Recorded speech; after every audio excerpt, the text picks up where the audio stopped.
காவியாய் இருந்த நெஞ்சை கவிதை போல் வெண்மையாக்கி சாவியாய் தொழுகை தந்த சத்திய புருஷன் நாமம் நாவினால் நவின்றால் கூட நரம்பலாம் களிமா சொல்லும் லா இலாஹ இல்லல்லாஹ் முஹம்மதுர் ரசூலுல்லாஹ். எல்லா புகழும் உருவில்லா இறைவனுக்கே அல்ஹம்துலில்லாஹ். நெறிகட்ட காபிர்கள் மக்காவெங்கும் நெருப்போடு இணை வைத்து வணங்கும் வேளை தரிகட்டோர் வரிகண்டு கௌபாவெங்கும் தங்கத்தால் சிலை வைத்து கழிக்கும் வேளை புரியாத மாந்தர்கள் நபிகள் நெஞ்சை புண்ணாக்கி பழியுரைகள் கூறும் வேளை அறியாமை இருள் விலக இஸ்லாம் மார்க்கம் அண்ணலார் பொறுமையினால் தலைக்கலாச்சு. கருணைமிகு எம்பெருமான் மக்கா நகரில் காலார அவ்வேளை நடந்து வந்தார். தெருவழியே ஒரு கிழவி தலையில் மூட்டை சுமந்தபடி முனகளுடன் முன்னே வந்தாள். கிறுகிறுப்பு தரும்பயிலில் நடந்து வந்த கிழவி அவள் நிலை கண்டு முன்னே சென்ற திருநபியோ என் தாயே உங்கள் சுமையை நான் தலையில் சுமக்கின்றேன் தருவீர் என்றார்.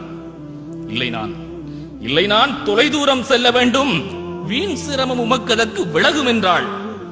வெள்ளை மனம் உள்ள நபி அவளை பார்த்து வெகு தூரம் சென்றாலும் வருவேன் உங்கள் பிள்ளை போல் என எண்ணி தருவீர் என்று பிரியமுடன் அவளிடத்தில் கேட்டு நின்றார். சுல்லென்ற வெயில் பொழுதில் நபிகள் தலையில் சுமையேற்றி அவள் பின்னே நடக்கலானாள். தள்ளாடும் இவ்வயதில் நீங்கள் உங்கள் தாய்மண்ணை விட்டு ஏன் போகின்றீர்கள்? தள்ளாடும் இவ்வயதில் நீங்கள் உங்கள் தாய்மண்ணை விட்டு ஏன் போகின்றீர்கள்? பிள்ளைகள் உள்ளனரா என்று தொலைதூரம் சென்ற நபி வினவலானார். பொல்லாத ஒரு கொடியோ நீங்கள் முன்னோர் வணங்கி வரும் தெய்வமெல்லாம் பொய்யென்கின்றான். பொல்லாத ஒரு கொடியோ நீங்கள் முன்னோர் வணங்கி வரும் தெய்வமெல்லாம் பொய்யென்கின்றான். அல்லாஹுவை வணங்கட்டாம் என்று சொல்லி ஆத்திரத்தை கிளப்புகிறான். அதனால் போறேன். கல்லெடுத்து அவன் தலையை உடைக்கும் சக்தி கடுகளவும் எனக்கில்லே, அதனால் போறேன். கொள்ளையிலே போகட்டும் முகம்மது என்னை கொன்றாலும் அவன் பேச்சை கேட்க மாட்டேன். எல்லோரும் அவன் வழியில் போனால் கூட ஒருபோதும் அவன் வழியில் போக மாட்டேன். நில்லேன் நான் அவனில்லா ஊரை நோக்கி நிம்மதியை தேடித்தான் போறேன் என்றாள்.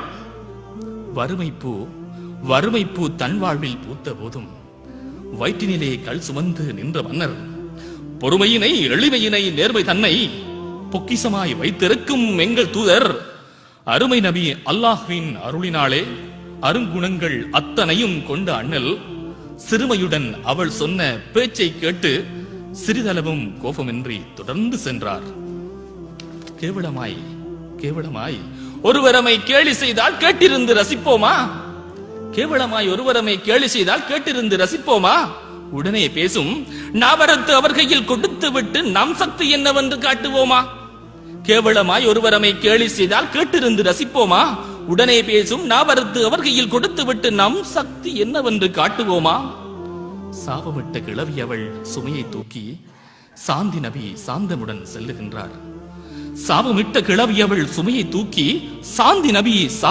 செல்லுகின்றார். கோபம் என்ற சொல் கூட அறியாதந்த கோமகனின் பொறுமை முன் நாங்கள் எங்கே? செல்லுமிடம் சேர்ந்ததனால் தலையின் சுமையை வள்ளல் மனம் உள்ள நபி இறக்கி வைத்து நல்லபடி வந்துவிட்டோம் மகிழ்ச்சியும்மா, நான் சென்று வருகின்றேன் என்றார் பணிவாய்.